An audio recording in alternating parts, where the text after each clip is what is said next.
വർക്കലയിൽ ട്രെയിനിൽ ആക്രമണത്തിനിരയായ പെൺകുട്ടി അതീവ ഗുരുതരാവസ്ഥയിൽ തുടരും. തലച്ചോറിൽ ചതവുണ്ടെന്ന് കണ്ടെത്തിയെന്നും വെന്റിലേറ്ററിന്റെ സഹായം ഇപ്പോഴും നൽകുന്നുണ്ടെന്നും മെഡിക്കൽ കോളേജ് അറിയിച്ചു. അതേസമയം പെൺകുട്ടിയെ തള്ളിയിട്ട് കൊലപ്പെടുത്താൻ ശ്രമിച്ച പ്രതിയെ കസ്റ്റഡിയിൽ വാങ്ങാനൊരുങ്ങി റെയിൽവേ പോലീസ്. പ്രതി സുരേഷ് കുമാറിനെയാണ് കസ്റ്റഡി അപേക്ഷ നൽകിയത്. ശ്രീകുട്ടിയെ നട്ടലിന് ചവിട്ടി തള്ളിയിട്ട ട്രെയിനിന്റെ ബോഗിയിലും പരിക്കേറ്റ് കിടന്ന അയന്തി പാലത്തിലും എത്തിച്ച് തെളിവെടുക്കും. അരുൺ സോളമൻ ചേരുന്നു വിശദാംശങ്ങളുമായി. അരുൺ, പെൺകുട്ടിയുടെ ആരോഗ്യനില, അതിനെക്കുറിച്ചാണ് നമുക്ക് ആശങ്കയുള്ളത്. നമ്മൾ ഓരോ നിമിഷവും കുട്ടി സാധാരണ ജീവിതത്തിലേക്ക് മടങ്ങിയെത്തട്ടെ എന്ന് ആഗ്രഹിക്കുന്ന സമയമാണ്.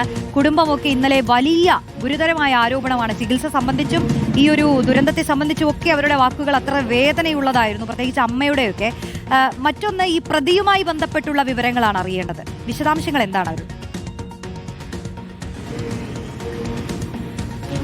Roshni, Parvathy, good morning. ഇപ്പോൾ ഏകദേശം രണ്ടാമത്തെ ദിവസം അടുത്തുകൊണ്ടിരിക്കുകയാണ്. കാരണം ഞായറാഴ്ച രാത്രി 8:30 മണിക്കാണ് ഈ സംഭവം നടക്കുന്നത്. അതിന് പിന്നാലെ 11 മണിയോടുകൂടിയാണ് തിരുവനന്തപുരം മെഡിക്കൽ കോളേജിലെ സർജറി ICUവിലാണ് ഈ ശ്രീകുട്ടിയെ പ്രവേശിപ്പിച്ചത്. അവിടെ 48 മണിക്കൂർ നിരീക്ഷണത്തിൽ വേണമെന്നുള്ളതാണ് നിലവിൽ ഡോക്ടർമാർ അറിയിച്ചിരിക്കുന്നത്. പ്രധാനമായിട്ടും ആന്തരികമായിട്ടുള്ള രക്തസ്രാവം അത് ഇതുവരെയും നിയന്ത്രണ വിധേയമാക്കാനായിട്ട് കഴിഞ്ഞിട്ടില്ല എന്നുള്ളത് തന്നെയാണ് ഡോക്ടർമാർ നേരിടുന്ന പ്രധാനപ്പെട്ട വെല്ലുവിളി.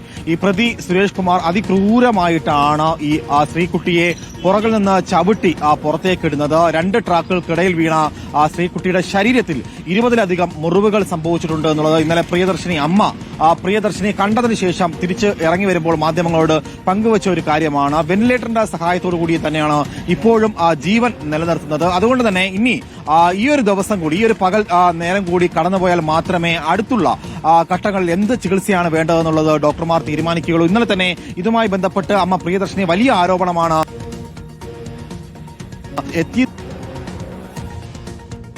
ഇവിടെ കൃത്യമായിട്ടുള്ള ഒരു ചികിത്സ ലഭിക്കില്ല എന്നുള്ളൊരു ഒരു മുൻവിധി അവർക്കുണ്ട്. എന്തായാലും ഒരു അമ്മയെന്ന നിലയിൽ ഒരു വൈകാരികമായുള്ള ഒരു പ്രകടനം അല്ലെങ്കിൽ വൈകാരികമായിട്ടുള്ള ഒരു പ്രതികരണമാണ് അവർ നടത്തിയത്. പക്ഷേ അതിൽ ഡോക്ടർ ഇപ്പോൾ സൂപ്രണ്ട് കൂടിയായിട്ടുള്ള ജയചന്ദ്രൻ ഇന്നലെ പറഞ്ഞത് എന്ത് അടിസ്ഥാനത്തിലാണ് അങ്ങനെ ഒരു പ്രതികരണം അമ്മ നടത്തിയതെന്ന് വ്യക്തമല്ല. പക്ഷെ എന്തായാലും